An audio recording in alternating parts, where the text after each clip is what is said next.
On parle ce matin d'agriculture et de production locale avec l'objectif d'un jour atteindre en Guyane la souveraineté alimentaire et de baisser le nombre de produits, de denrées qui sont importés chaque année sur le territoire. Actuellement, 80% des aliments consommés en Guyane viennent de l'extérieur, raison pour laquelle la production guyanaise doit être renforcée dans des secteurs très concrets comme celui de la farine par exemple. Après de longs mois de recherche et d'expérimentation, la coopérative agricole Belnati a présenté la semaine dernière la première baguette de Guyane faite à base de farine locale. Pour en parler, Patrice Romana est notre invité ce matin. Bonjour. Bonjour. Et merci beaucoup d'avoir accepté notre invitation. Bienvenue sur Radio Pays. Patrice Romana, vous êtes le directeur de Belnati. Comment est-ce qu'on vous présente déjà pour commencer? Belnati, c'est quoi, une coopérative agricole? Alors en fait, Belnati, effectivement, depuis août 2020. Oui. Donc c'est sa date de création. Et avec une première transformation, donc en septembre 2020 toujours, en SIC, donc Société Coopérative d'Intérêt Collectif. Contrairement donc à une coopérative classique, au sein de la SIC, on va retrouver donc des acteurs différents, donc des producteurs, des consommateurs, au service en fait donc d'une cause particulière qui est celle de la bâtie. Donc comment développer l'agriculture traditionnelle. Voilà, concrètement, Belnati SIC, c'est ça. Et l'objectif, c'est de mettre sur pied une véritable filière des produits issus des abattis traditionnels de Guyane. On va parler de la baguette et de la farine parce que c'est symboliquement quelque chose d'important. Mais vous ne faites pas que ça. Il y a toute une volonté, on va dire, de peu à peu développer tout le secteur. En fait, ça n'est pas concentré que sur la farine et la baguette. Absolument. En fait, la farine, la baguette, c'est le résultat donc d'un processus. Alors, ce qu'il faut savoir, c'est qu'effectivement, donc le jeudi 14 et le vendredi 15. La semaine dernière, c'était des dates importantes pour nous, parce que le jeudi 15, avec l'ensemble des institutionnels qui étaient présents à GDI, nous avons présenté les premiers retours donc, du travail qui a été réalisé donc, par Belnati depuis 3 ans, sur la mise en place et la construction d'une filière qui partirait donc, des produits qui sont issus des abattis, et qui arriverait justement donc jusqu'à l'assiette du consommateur. Donc la mise en place de toute une filière permettant de valoriser ces produits-là.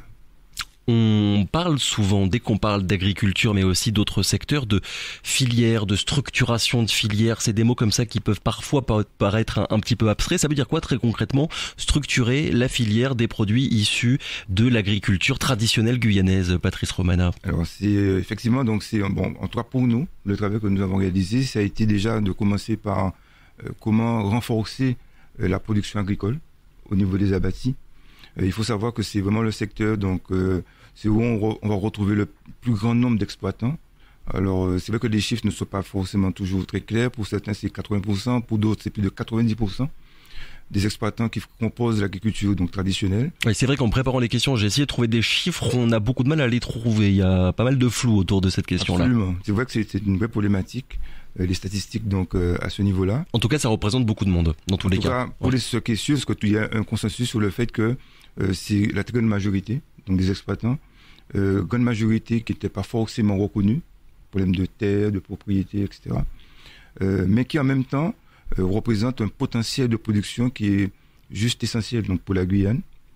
Et donc il était important pour nous de créer des conditions du renforcement de ces productions-là. Donc pendant 3 ans, notre objectif a été de mettre à leur disposition donc des équipements, de mettre à leur disposition un accompagnement via un ingénieur agronome qui les suit à travers un diagnostic, mise en place de projets, suivi des projets. Et ça, en fait, on l'a réalisé donc avec l'aide notamment de la CTG et aussi donc de l'ODADOM, des GTM. Donc pendant 3 ans, renforcer, donc premier axe, renforcer la production agricole à partir donc de l'agriculture traditionnelle. Alors pourquoi l'agriculture traditionnelle? Parce qu'en fait, nous on part du principe que de manière ancestrale, les valeurs qui sont portées par cette agriculture-là sont saines en fait, elles sont vertueuses. Et donc naturellement, pour nous, donc la renforcer, c'est développer, non seulement pour développer une production en quantité, mais aussi développer une production en qualité. Donc premier objectif, renforcer l'agriculture traditionnelle. Une fois que la production commence à se développer, ce qui est le cas actuellement, nous avons donc décidé d'aborder le deuxième axe, qui est celui de la transformation. Donc nous avons commencé par la réalisation donc, de surgelés, ensuite de la farine panifiable, toujours en lien avec la CTG via un projet de farine panifiable. Donc ça nous a permis donc, de faire de la farine nous permettant de réaliser du pain. Donc au mois de septembre de 2023, dans le cadre d'un lien avec donc, un GMS donc, local, nous avons fait pendant près de 2 mois un test grandeur nature sur la première baguette, effectivement. Donc donc vous avez soumis en fait votre baguette au public, finalement aux consommateurs, pour savoir un petit peu quels étaient les retours. Ouais. C'est exactement ça. Et donc on a effectivement fait des enquêtes, on a interrogé donc le public sur leur perception, sur le prix, sur la saveur, sur l'intégralité du produit. Ça nous a permis donc aujourd'hui, à fonction de ces retours-là, à partir de ces retours-là, de réaliser et de finaliser en fait la baguette, qui sera donc qu'on va retrouver dans cet hypermarché à partir donc de janvier 2023. On va y revenir évidemment, savoir un petit peu du coup dans combien de temps finalement tout le monde pourra goûter votre baguette, comment ça va se passer et quels sont vos objectifs, on va dire à ce niveau-là. Mais d'abord un mot sur quelque chose que vous avez commencé à dire, Patrice Romana.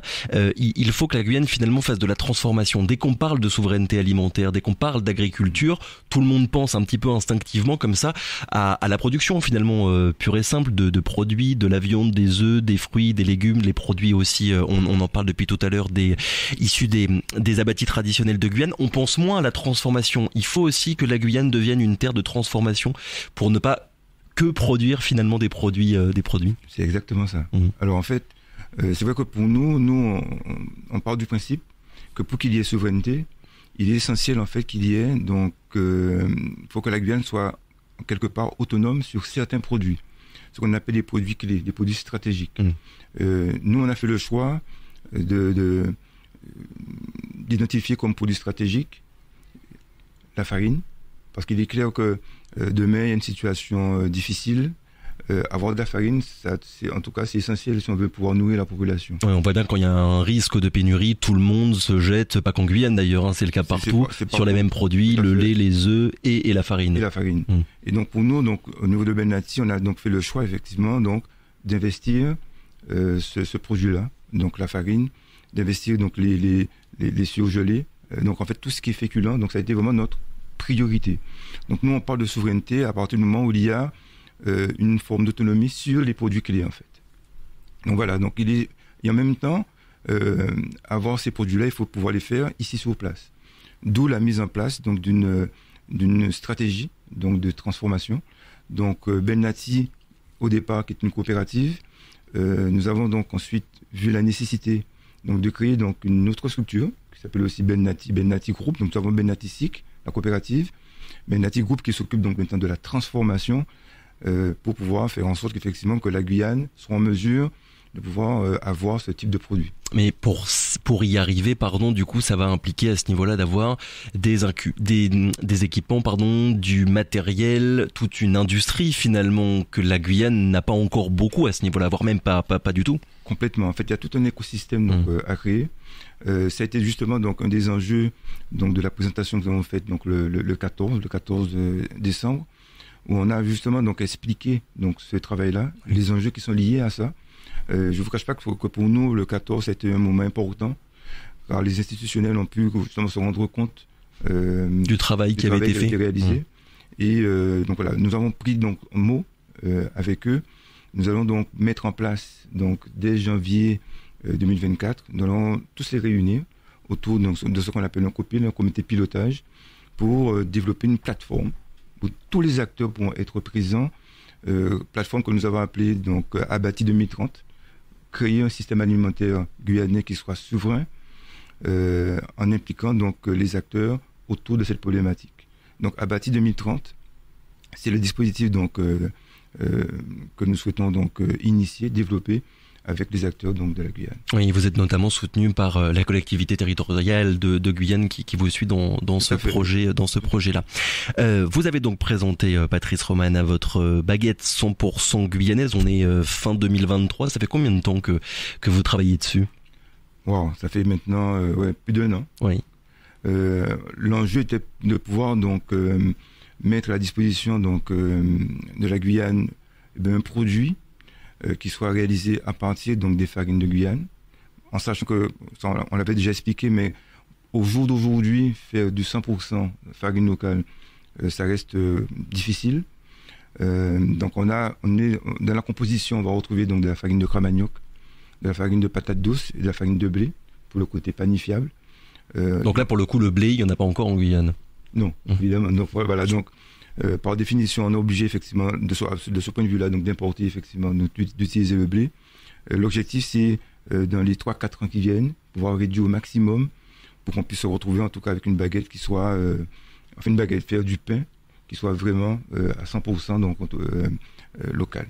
Et comment est-ce que vous en êtes venu à vous dire c'est ça qu'on doit faire, on veut que les consommateurs guyanais puissent manger du pain local fait à partir de produits locaux? L'idée, elle est venue comment finalement? Au-delà du pain, il y a une étude qui a été faite par la DGTM, donc par l'État, et qui montre que dans les cantines scolaires, donc ici en Guyane, on retrouvait par exemple des produits surgelés, et le taux de produits surgelés était de 0% venant de Guyane. Donc c'était juste pas normal qu'on se retrouve, que nos enfants soient amenés au niveau de la restauration collective à consommer des produits qui soient importés. Ça n'a pas de sens en fait. Surtout qu'ici, il y a la terre qu'il faut, il y a donc des exploitants en grande quantité. Donc on a tout ce qu'il faut en fait pour pouvoir avoir notre autonomie de ce point de vue-là. Donc voilà, donc l'idée elle nous semble en tout cas naturelle, quasiment évidente. Ensuite, ce qu'il fallait, c'est la détermination. Ce qu'il fallait en fait, c'est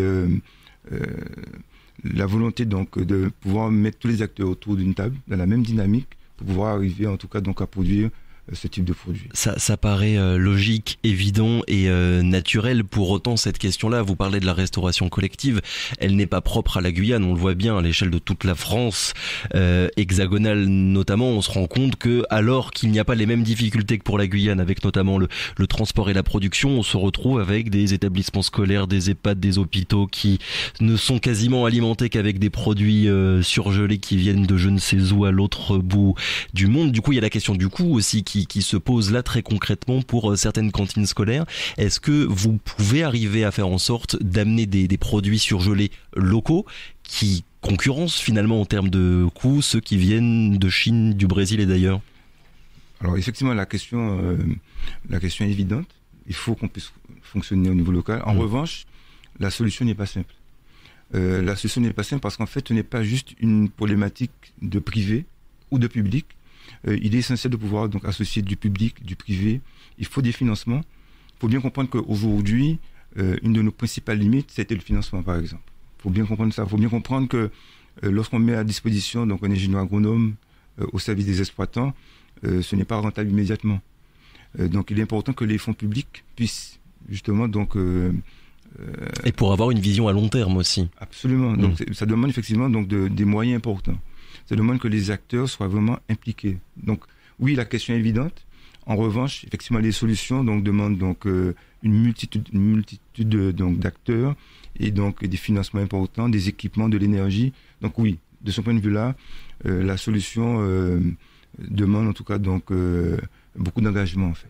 Pour en revenir à votre baguette Patrice Romana, la farine, vous l'avez dit, vous avez commencé à le dire, la farine que vous utilisez, c'est un mélange en fait de plusieurs farines et il y a eu tout un travail d'équilibre pour trouver la bonne formule entre voilà les différents produits que vous utilisez. Est-ce que vous pourriez nous raconter comment est-ce que vous avez travaillé? Alors déjà, justement, lorsqu'on a présenté donc le jeudi 14 donc l'évolution en images, c'est clair que lorsqu'on regarde les poignées à baguette, honnêtement, bon, c'est vrai que c'était pas très bon. Non, pas très bon. Ouais, c'est normal, ça prend un petit peu de temps. Ouais.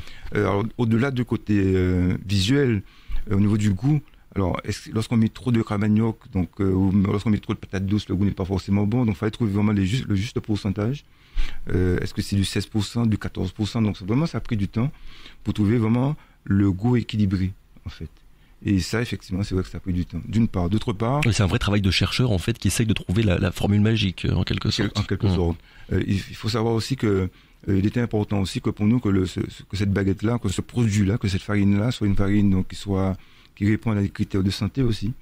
Il faut savoir que utiliser, par exemple, que le cramanioc, l'indice glycémique du cramanioc est relativement élevé. Donc, il était important pour nous d'intégrer l'indice, pardon, l'index glycémique du Cro-Magnon qui était relativement élevé. Il était important pour nous, en fait. Donc, c'est la raison pour laquelle on a intégré la farine de patate douce, qui a un index glycémique beaucoup plus bas, ce qui nous permettait d'avoir un produit qui soit, en tout cas, qui a un index glycémique modéré et donc qui correspond, en tout cas, à des problématiques de santé qui sont importantes pour nous. Et les premiers retours que vous avez, du coup, des personnes qui l'ont goûté, elle a quel goût, quel genre de goût, finalement, cette baguette? Alors, justement, ce qui était intéressant pendant toute la période de test, ça a été de pouvoir mesurer le retour, justement, des consommateurs. Et nous avons été, alors, il y a un cabinet qui nous a suivis sur ça. Et on est à plus de 93% de satisfaction par rapport à ça, mais pour plusieurs raisons. Hein. Déjà, au-delà du goût, mais c'est aussi parce que c'est un produit local, donc il y a une vraie adhésion par rapport à ça. Mais il est clair qu'être local, c'est pas suffisant. Local, mais il faut que le goût soit bon. Il faut que ce soit aussi un produit santé. Donc, pour répondre à ces trois critères-là, en fait. Local, la santé et le plaisir de consommer. Le plaisir de consommer Guyane. Oui, pour qu'il n'y ait que des bonnes raisons, finalement, de consommer ce que vous faites. Absolument. À la fois d'un point de vue limite militant, mais aussi en termes de goût, il faut qu'on s'y retrouve. Il faut qu'il y ait du plaisir à consommer. Oui. Si on consomme parce que c'est guyanais, on va le faire une fois ou deux fois. Mais à terme, ça va pas durer. Donc, il est important, effectivement, de donner cette dimension plaisir à ce produit-là. Ça y est, c'est déjà commercialisé? Alors, ce qu'il faut savoir, c'est que nous avons deux niveaux de vente, de type de vente, de canaux de distribution. Donc, un GMS, parce que pour l'instant, on n'a pas la possibilité, on n'a pas suffisamment de farine, en fait, pour couvrir l'ensemble des GMS. Donc, il y a un GMS, en fait, qui a joué le jeu dès le départ, donc qui est hyper eu, hein, pour dire les choses. Oui, donc GMS, grande et moyenne surface. Voilà, je le dis pour tout le monde, oui. Tout à fait. Donc, à partir de janvier, on aura donc la nouvelle formule au niveau de ce GMS. Et il faut savoir aussi que nous avons mis en place et développé un autre réseau avec les boulangers. Ça, pour nous, c'était vraiment extrêmement important. Et donc, on va retrouver une baguette Benati de type artisanal. Donc, on a constitué un réseau qui s'appelle Saveur Mon Pays. Saveur Mon Pays, en fait, regroupe des boulangers, donc des artisans boulangers, qui sont amenés, en fait, à produire cette farine, à produire donc des produits, hein, aussi bien de la pâtisserie que des produits de boulangerie, à partir de cette farine-là. Et donc, pareil, début janvier, avec l'ensemble du réseau, on va retrouver effectivement donc ces différents produits. Ce réseau-là, pour l'instant, à l'heure actuelle, il comprend combien de boulangeries sur tout le territoire? Nous avons donc 5 boulangeries avec nous et avec qui on échange énormément. Pareil, hein, c'est beaucoup de discussions sur cette formulation-là, elle est meilleure que celle-là. Donc voilà, on est en plein finalisation de tout ça. Et donc début janvier, on aura en fait donc les 5 structures qui seront identifiées, qu'on va retrouver. Donc, on va avoir toute une communication autour de ça pour que le client guyanais, le consommateur guyanais, puisse pouvoir accéder à ces boulangeries, en sachant une chose déjà, on peut déjà le dire, qu'on va retrouver donc ces boulangeries-là aussi bien sur la région de Cayenne que sur Saint-Laurent. C'est difficile de les convaincre, justement, tous ces artisans boulangers qui ont déjà leurs pratiques, leurs habitudes avec des farines qu'ils connaissent depuis longtemps, voilà, d'arriver avec la vôtre et de dire essayez, goûtez-la et dites-nous ce que vous en pensez. Pas du tout. Au contraire, il y a vraiment, je pense que c'est vrai pour les boulangers, mais je pense que c'est vrai aussi pour la population guyanaise. Il y a un désir, en fait, de consommer Guyane. Il y a une attente extrêmement forte sur ça. Et non, au contraire, il y a un engouement, en fait, à l'utilisation donc, de cette farine-là. Donc 2 canaux de distribution, on l'a bien compris, d'un côté les boulangeries artisanales, de l'autre le supermarché, pour que les clients trouvent directement votre baguette sur place. Une seule grande surface pour l'instant parce que vous n'avez pas encore assez de farine, c'est bien ça, pour nourrir toute la population. Est-ce que à ce niveau-là vous avez un objectif précis, voilà, de dire dans tant d'années on a envie de fournir tant de tonnes de farine à l'échelle de toute la Guyane? On est complètement dans cette logique-là. Donc il faut savoir qu'aujourd'hui, par exemple, on a pas mal d'exploitants, et ça c'était justement donc comme j'expliquais au départ, on a eu le jeudi 14 la rencontre avec les institutionnels. En revanche, le vendredi 15 à Saint-Laurent, à la mairie de Saint-Laurent, nous avons rencontré donc nos exploitants. C'était un moment extrêmement fort où on s'est rendu compte effectivement qu'il y a une très forte attente de nos exploitants, il y a un engagement extrêmement fort de leur part, et ça pour nous c'est considérable. Donc il y a une 50aine d'exploitants aujourd'hui qui travaillent avec nous, qui sont sous contrat avec nous. L'objectif c'est de multiplier le nombre d'exploitants pour qu'on puisse à terme, dans les 3-4 ans qui viennent, qu'on puisse être en mesure de pouvoir produire en quantité et en qualité pour, en tout cas, donc, apporter, que ce soit pour les boulangers, que ce soit pour les grandes surfaces, suffisamment donc, de produits pour pouvoir toucher le maximum de personnes. Oui, on en revient au nerf de la guerre, à savoir le nombre d'exploitants, de producteurs. Si on n'a pas la matière première, entre guillemets, on aura beau avoir les plus beaux projets du monde, ça n'aboutira pas. C'est pour ça que nous avons commencé donc, dès 2020 à faire ce travail justement donc, d'accompagnement, de renforcement au niveau des exploitants, pour qu'on puisse justement avoir, donc, comme on aime le dire, step by step, étape par étape, pouvoir effectivement produire en quantité en fonction donc, de l'évolution des besoins. Et c'est difficile, eux aussi, finalement, d'aller les convaincre, tous ces exploitants et ces producteurs, pour créer un vrai réseau, finalement, et faire en sorte que ce ne soit pas du chacun pour soi, en fait. Alors, ce qu'il faut bien comprendre, c'est qu'aujourd'hui, eux, ils étaient en attente de ça. Le vendredi 15 décembre, comme je disais, c'était vraiment un moment important parce qu'en fait, vous savez, on est en train de finaliser un film documentaire. Donc, on a montré les extraits.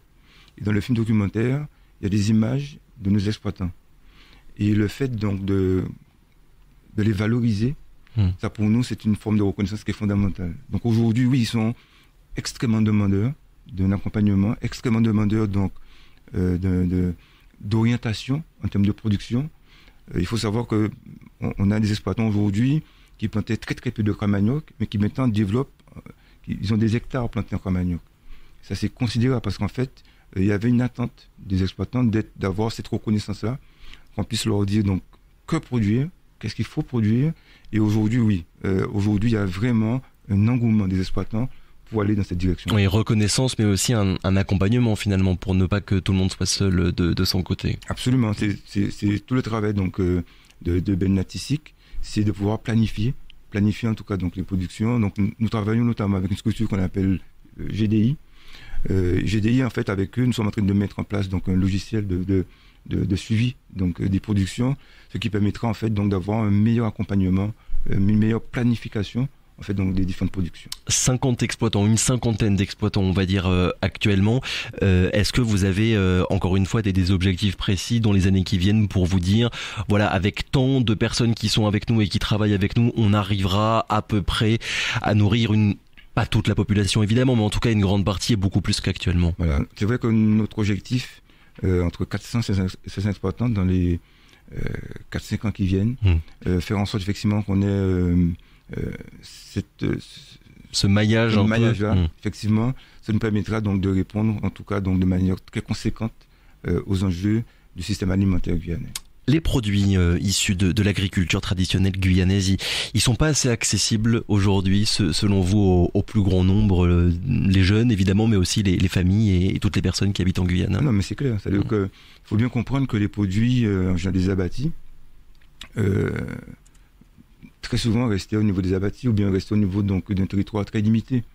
Lorsqu'on crée Ben Nati, pour nous, ça a été très fort de voir que lorsqu'on va dans des écoles, lorsqu'on présente par exemple un fouille à pain donc dans les écoles de Rémieux par exemple, pour les enfants le fouille à pain, ils découvrent pour beaucoup.